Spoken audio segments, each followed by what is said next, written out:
사도 바울이 지난 제가 철야 때도 얘기했지만은 종말로 하면서 얘기하는 로이포는 앞에 있는 모든 것들을 받으면서 그래서 결론적으로 내가 핵심적인 요약 또 너무나 중요한 상황을 얘기해야겠다 하면서 얘기한 게 뭐냐면 전신갑주에 대한 얘기예요. 여러분, 제가 전신갑주는 작년에 그 코로나19 때 성도분들 없을 때 비대면 때 전신갑주 얘기를 설교를 했는데 6가지 항목을 꼼꼼히 설교한 적은 처음인 것 같아요. 그래서 여러분, 이 하나하나 이렇게 전신갑주에 대한 얘기들을 여러분이 들을 때마다 꼭 우리가 성도로서 무장돼야 되는 얘기이기 때문에 여러 일주일 동안 이 말씀으로 무장되어서 정말 주님의 군사가 되는 은혜가 있길 축원합니다. 여러분, 그 그리스 로마를 연구하는 사람들이 보면은 로마 군대가 무너질 때 어떤 현상이 일어났냐면 군인들이 군복들을 이렇게 무장한 군복들을 해이하게 입었대요. 그러니까 여러분, 우리가 이렇게 생각하면 돼요.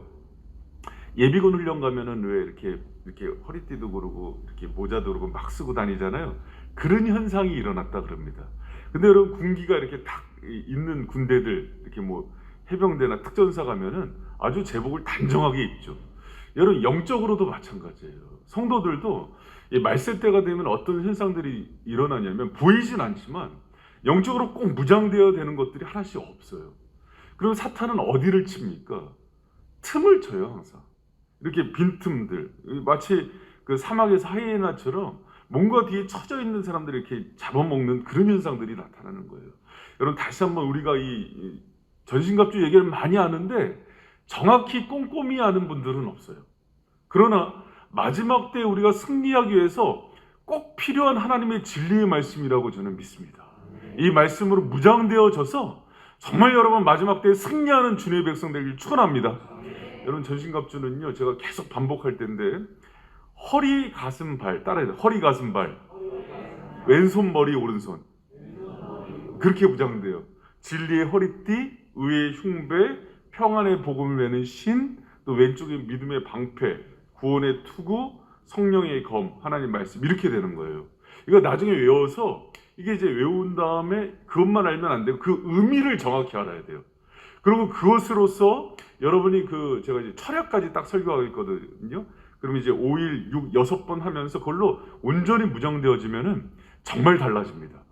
그리고 이 말씀들을 들을 때마다 내가 이 부분이 부족했구나. 그러면은 자신을 쳐서 정말 변화시키는 데까지 나가는 데까지 여러분 한 주간을 지내는 은혜가 있길 축복합니다. 할렐루야.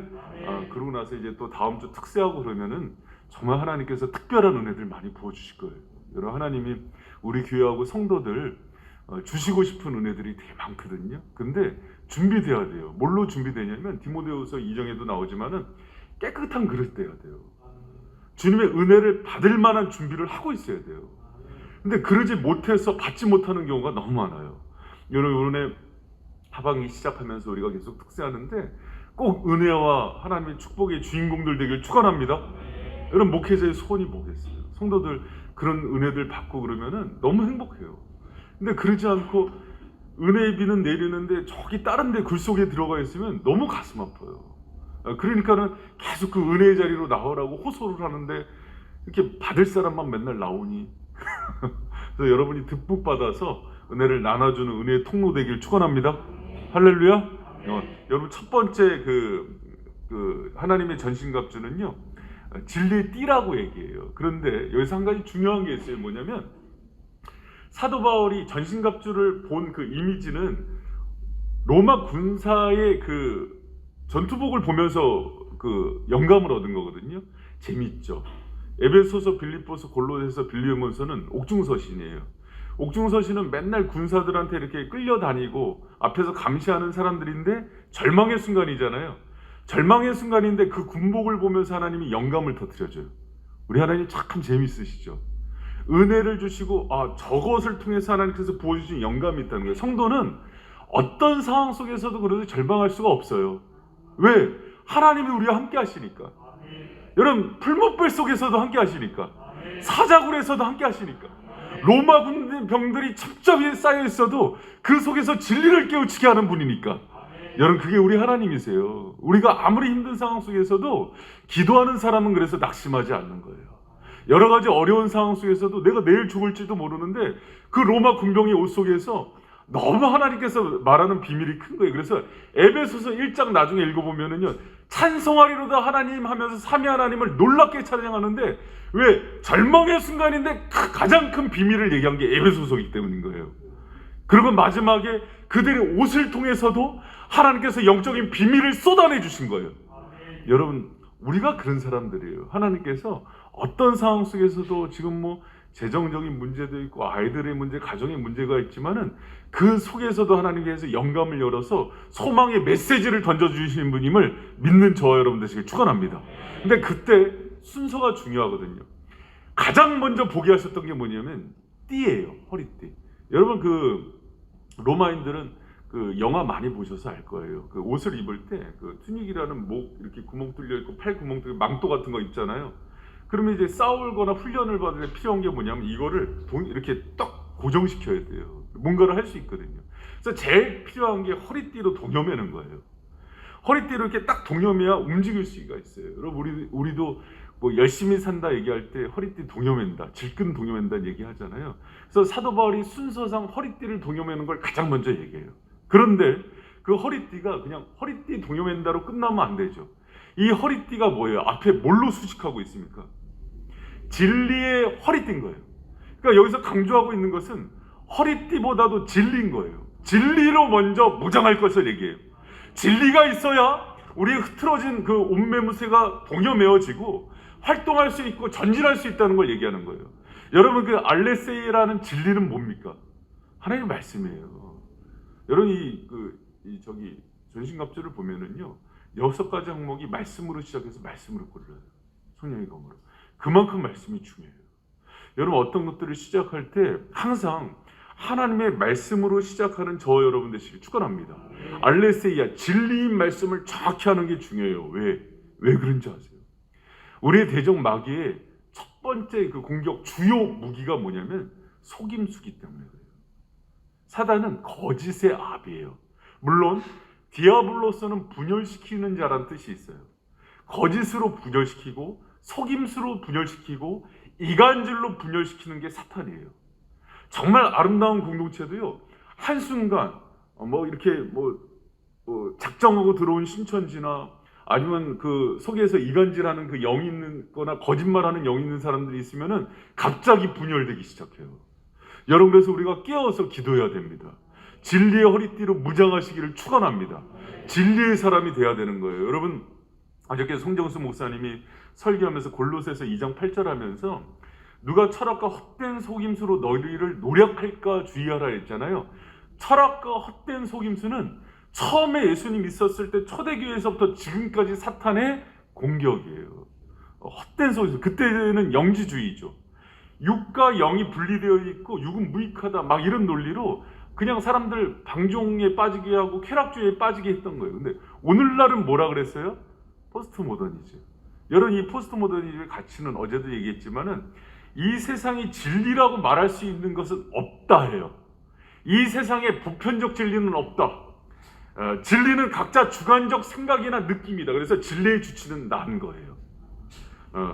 내가 진리라고 받아들이지 않으면 더 이상 진리가 되지 않아요. 그게 이 시대의 사조예요. 그래서 성 저체성도 누가 결정해요? 내가 결정하는 시대예요. 그래서 누구도 그걸 타치하지 않아요. 결혼해서 안 살고 동거하겠다 하면 그게 가족 문화가 되는 거예요. 여러분, 이미 그 포스트모더니즘을 바탕으로 해서 동성애나 차별금지법이 막 들어오는 거예요. 왜? 더 이상 타치하지 말자. 개인의 삶이다 얘기해요. 이미 유럽은 오래전부터 결혼할 때 여러분 남녀로 하지 않아요. 그래서 뭐라고 얘기하면 P1, P2, 페어런츠 1, 페어런츠 2, 부모 1, 부모 2, 부모 3 이렇게 부르는 거예요. 전통적인 가정을 막 깨버려요. 왜 그래요? 진리가 없어져요. 그런데 이때 기독교는 뭐라 그러면 아니다. 가정은 남녀로 구성된다. 그래요, 안 그래요? 그리고 결혼 문화, 결혼 제도 속에서 하나님의 언약 가운데서만 부부가 된다.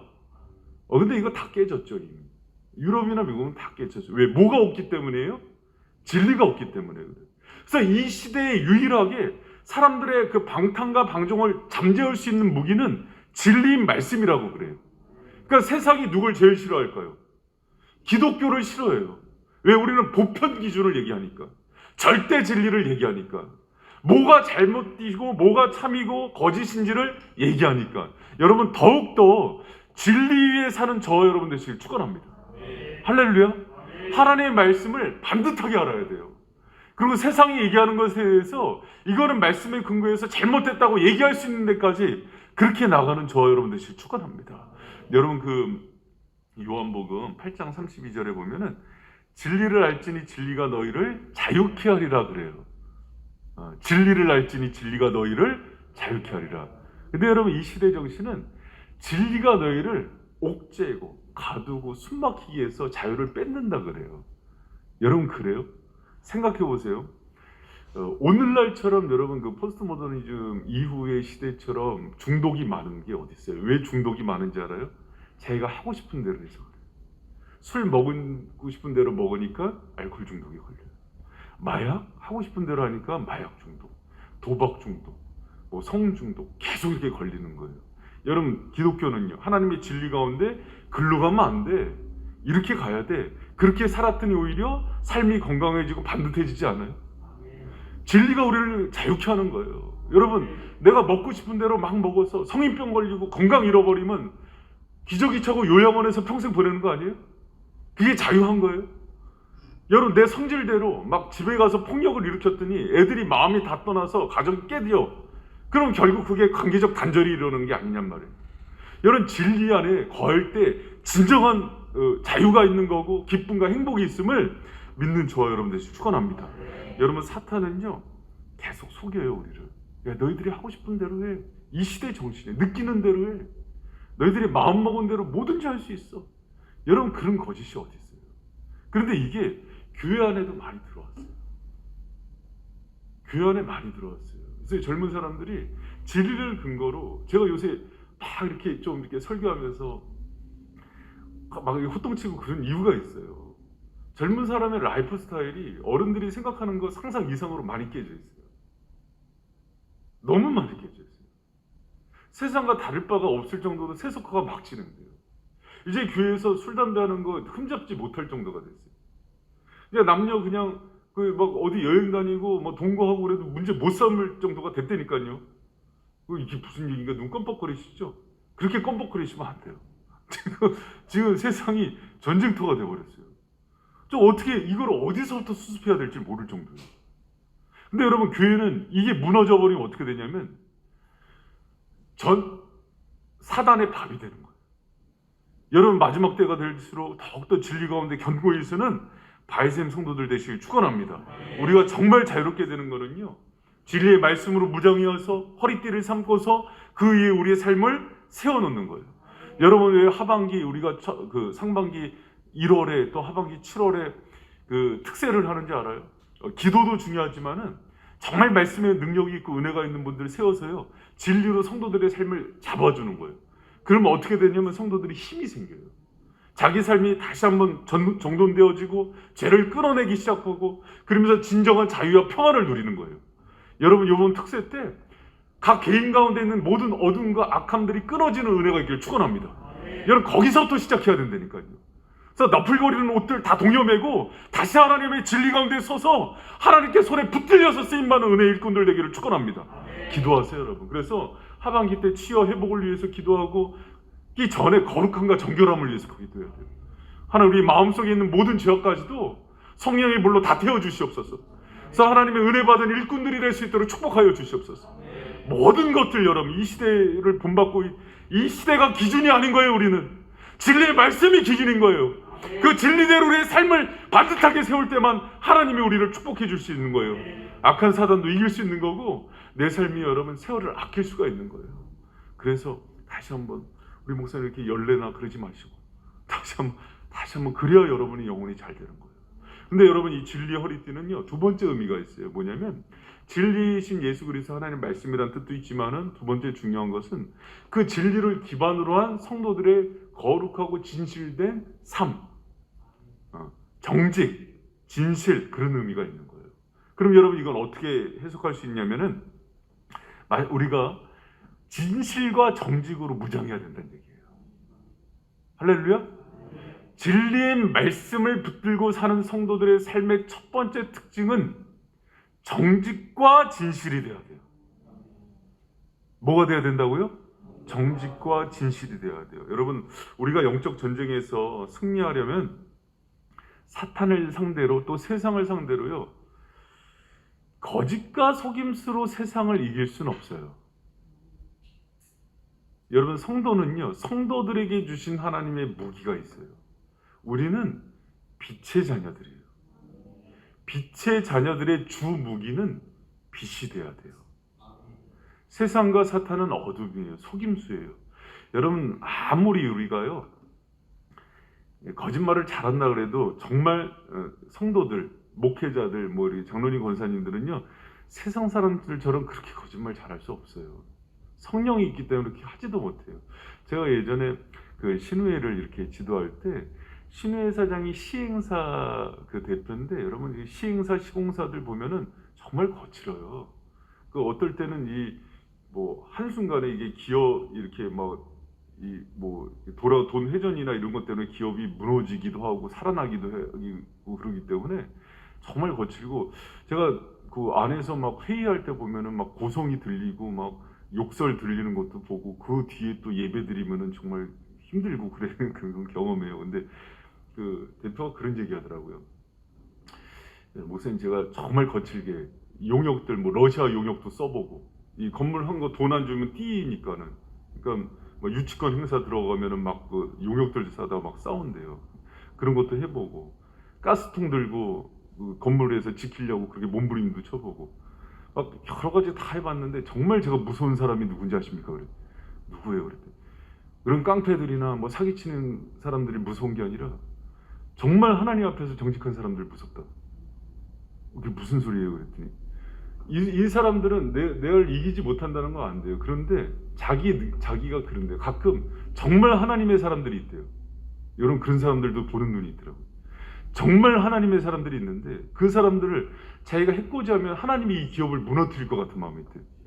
그 정직한 사람들이 제일 무섭다고. 근데 왜 그 얘기가 나왔냐면, 제가 그 신우의 어떤 목사님을 소개를 해줬는데 그 목사님이 약간 좀 거짓말을 좀 많이 하고 약간 좀 사기도 치고 그런 분이었던 거예요. 그래서 제가 사과하고 밖으로 갔는데 했던 얘기예요. 저런 분들이 무서운 게 아니라 정말 하나님 앞에서 정직하게 서 있는 목사님들 보면은 그런 분들이 두렵다고. 세상에 달고 다른 분들이 하는 얘기예요. 여러분요, 사탄을 상대로 거짓말하고 뭐 예를 들어서 속이고 그 방법들 하면 사탄이 웃어요. 귀엽게 여겨요. 그 시행사 대표가 했던 얘기가 있어요. 목사님들이 아무리 사기치고 거짓말하고 욕하고 무서운 척해도 귀엽대요. 여러분, 목사님들이 용역 불러다가 뭐 사람들 죽이고 그러진 않잖아요. 귀엽대요. 근데 왜 저 무기를 쓰는지 모르겠다고 하는 얘기예요. 여러분, 여러분의 무기가 있어요. 여러분 빛의 아들이고 딸이에요. 하나님의 진실과 정직으로 승리하면은요, 사단이 무서워서 도망가는 거예요. 여러분, 진리의 사람이 되길 축원합니다. 진리의 말씀을 붙들고 정말 여러분 진실과 정직으로 승부하는 저 여러분 되시길 축원합니다. 여러분, 이런 사람이 돼야 돼요. 우리 목사님이 얘기하면, 우리 장로님이 얘기하면 그냥 저 액면가대로 받아도 돼. 근데 누군가 얘기하면은 한 번 더 생각해. 정말 저렇게 그럴까? 우리가 정직과 진실을 잃어버린 거예요. 여러분, 진리의 허리띠를 맨다는 거는요, 우리의 언어와 품행이 바로 그런 진실된 사람까지 돼야 된다는 것을 기억하는 저 여러분 되시길 축원합니다. 여러분, 제가 바이센 교회가요, 정말 이 시대 가운데, 여러분 교회에서 과거에 그랬어요. 처음에 우리 120년 전에 초창기 한국 교회가 들어왔을 때 교회에서 장로님, 권사님들이 뭐 어디 가서 돈을 빌리면은 차용증 안 끊고 빌려줬습니다. 바이센 교회 장로님이래. 그냥 빌려줘. 뭐 차용증이 뭐가 필요해? 바이센 교회 장로가 신용증이지. 그런 시대가 있었다니까요. 지금은 목사가 가서 어느 교회 목사인데요, 뭐 좀 빌려주세요. 웃어요. 그런 시대가 된 거예요. 뭘 잃어버린 거예요? 정직과 진실, 신용을 다 잃어버린 거예요. 사단의 밥이 되는 거예요. 여러분, 제가 정말 그 바이센 교회 꿈꾸면서 생각하는 게 있어요. 하나님, 하나님의 잃어버린 영광, 거룩함, 순결함, 진실, 진리를 다 회복하는 교회 되게 하여 주시옵소서. 여러분, 우리 교회가 그렇게 된다는 것은 목회자가, 성도가 그렇게 돼야 된다는 거예요. 발생교회의 성도는 정말 믿을 수 있어. 진실에 그런 사람이 되기까지 여러분 나아가는 저 여러분 되시길 축원합니다. 여러분, 제가 그래요. 이제 노예에다가 이제 절차를 거쳐야 되니까 이제 그런 보고를 하거든요. 우리 3년 6개월 후에 이만저만해서 이제 제가 이제 가고 새로운 후임들 정하고 교회 안에서 키운 사람 중에서 이렇게 합니다. 목사님들이 깜짝 놀라죠. 어떻게 그렇게 정말 하나님께서 기뻐하실 일을 하고. 근데 그 뒤에 하는 얘기가 너무 웃겨요. 이쪽에서는 정말 큰일 한다. 바이센교회에서 기도 많이 해줘야겠다.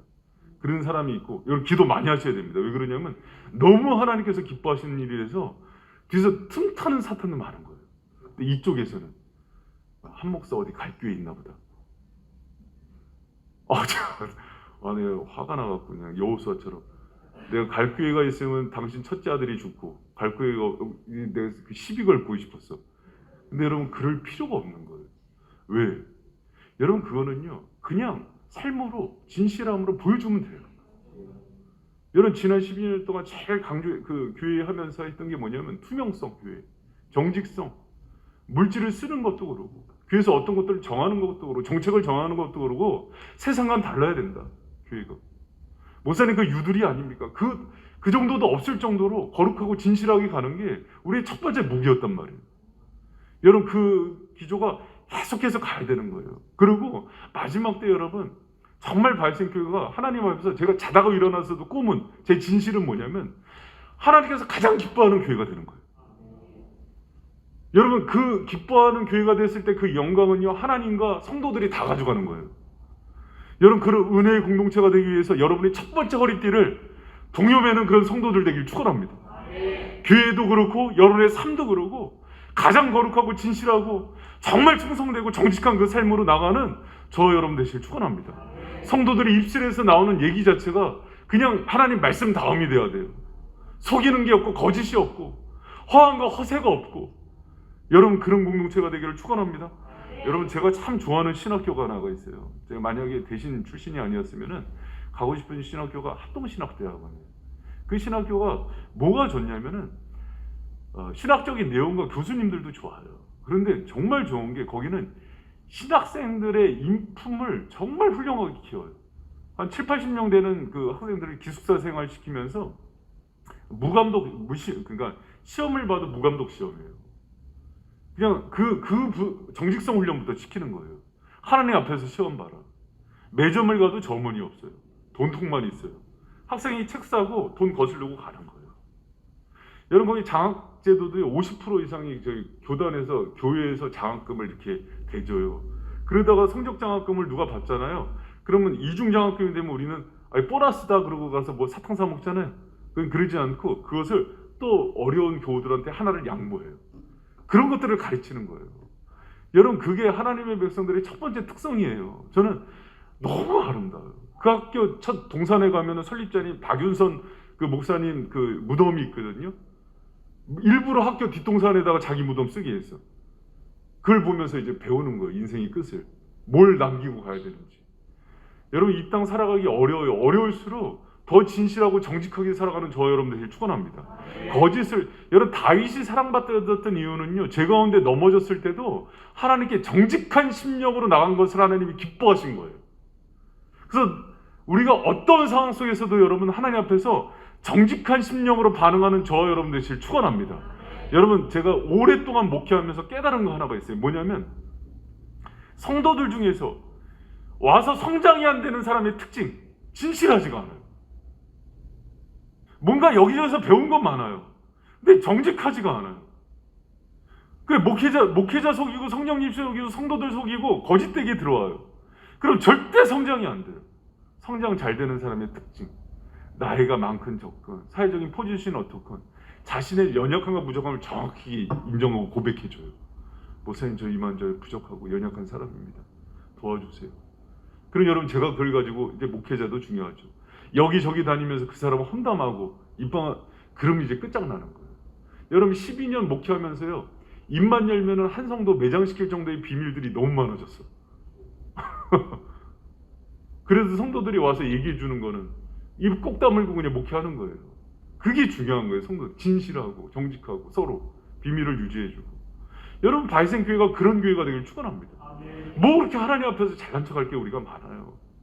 다 내리는 거예요. 부족하고 연약하도. 그리고 교회가요, 성장하는 교회의 특징이 있어요. 뭐냐면 목회자한테, 중직자한테, 샘지기한테 가서 자신의 허물을 드러낼 수 있는 공동체가 되면 끝나요. 사단이 그 얘기를 하는 순간 다 떠나가는 거예요. 근데 오늘날 교회가 뭘 잃어버리는지 알아요? 서로 그 얘기를 할 수 없는 공동체.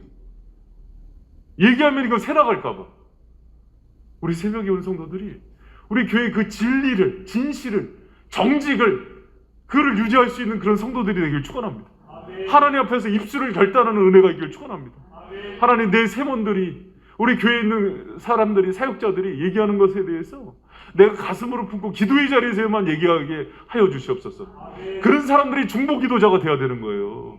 그런 사람들이 리더가 돼야 되고 목회자가 돼야 되는 거예요. 할렐루야. 여러분, 제가 그 마무리하면서 할 말은 없는데 시간이 마무리하면서 특세 때는 말이 빨라지는 게 말은 많이 해야 되는데 이 얘기만 하고 마칠게요. 한 정말 신실한 크리스찬 그 청년이 취업을 하고 싶은데 이제 오랫동안 준비했죠. 시험을 보러 갔는데 답안지를 보는, 문제지를 보는 순간 이거 내가 갈 회사가 아니다. 너무 어렵더래요. 근데 좀 있다가 감독관이 자리를 빈 거야. 근데 자기만 어렵겠어요? 시험 보러 온 사람 다 어렵지? 여기저기서 커밍하는 소리가 들리더래. 책도 막 들춰보고. 순간 고민이 들더래요. 이거 내가 나도 큰일 날까 그러다가 기도하고 그냥 거의 백지 내고 나왔대요. 그런데 회사에서 합격 통보가 온 거야. 잘못 온 줄 알고 가서 이제 물어봤어. 제가 사실은 거의 백지 냈는데 혹시 잘못된 거 아니에요? 했던 얘기가, 우리가 사실은 너무 비밀을 요하는 부서에 있는 직원을 뽑아야 돼갖고 정직성을 요하는 그 시험이었는데 답을 쓸 수 없는 게 답이었다고. 근데 그거를 쓴 사람들 다 컨닝한 걸 안 거예요, 회사가. 의도적으로 감독관을 빼고. 여러분 제가 그거 들으면서 어떤 생각을 했냐면, 하나님께서 여러분 쓰고 싶은 사람이 누군지 알아요? 왜 첫 번째 그 전신갑주의 무기가 진리의 허리띠인지 생각해 보세요. 하나님이 원하시는 거는요, 내 똑똑하다, 내 실력 있다, 나 재능 많다, 그런 사람이 아니에요. 진실한 사람이에요. 여러분, 하나님 앞에서 진실한 사람 되길 축원합니다. 성도들 가운데 진실한 사람들 되길 축원합니다. 제가 가끔 사역자들 보면서 느끼는 게 있어요. 사역자들을 이렇게 오랫동안 지도해주고 그러다 보면은요, 사역자들도 참 이렇게 자기 속 얘기 잘 안 해요. 그런데 사역자들 중에 보면은 제가 끝까지 그래도 붙들고 있는 사람들의 특징이에요. 와서 허세 부리고 잘난 척하고, 여러분 얼마나 많은 기라성 같은 사역자들을 많이 봤겠습니까? 날국인다는. 우리 교회 거친 사람 중에 총신, 합신, 고신, 대신, 수석 차석 안 한 사람이 어디 있어요? 그럼 와갖고 겸손해야 되거든요. 정직하고 진실해야 되는데 아는 척하고 다니면서 가르치려고 그래요. 이거 견적이 오래 나오는데 저 하나님을 가르치려면 오래 걸리는. 그런데 별로 없어요. 진짜 부족해요. 근데 하나님 앞에서 다윗과 같은 심령으로 정직하게 얘기하는 사역자들이 있어요. 시간이 지나면 영성이요, 그쪽으로 엄청나게 하나님 쏟아주세요. 오랜 동안의 경험이에요. 여러분, 하나님 앞에서 허세 부리지 말고, 아는 척하지 말고, 정말 진실하게 반응하는 그 심령을 하나님이 오늘도 찾는다는 걸 기억하는 저 여러분들이 축원합니다. 첫 번째, 하나님께서 무장하게 원하시는 진리의 허리띠. 진리 말씀으로 무장하고 정말 진실하고 정직한 종이 되어서 이 마지막 때에 하나님께서 꼭 붙들어 사용하는 그런 주님의 종들 되길 축원합니다. 할렐루야. 여러분, 너무 중요한 상황이에요. 너무 중요해요. 그래서 여러분, 이게 자기한테 없다면은, 이 거짓의 영이 들어오면은 여러분 너무 힘들어요. 저도 목회하는데 거짓의 영이 들어버리면은 이게 어디서부터 견적을 내서 이거를 끊어내야 될까 고민하기 시작하면은, 사람이 의심이 되면은요, 여러분, 그 사람을 받아내질 못해요. 여러분, 우리 공동체 가운데 그 거짓된 모든 영들 떠나가게 해달라고 기도해 주시고, 이 새벽에 오신 분들이 하나님 진리의 영으로 가득 차게 하여 주시옵소서. 성령과 진리의 영으로 가득 찬 사람은요, 한마디 말을 과장하는 것도 힘들어하고, 없는 말을 지어내는 건 고통스러워요. 여러분, 그래서 정말 진리의 사람들 되길 축원합니다.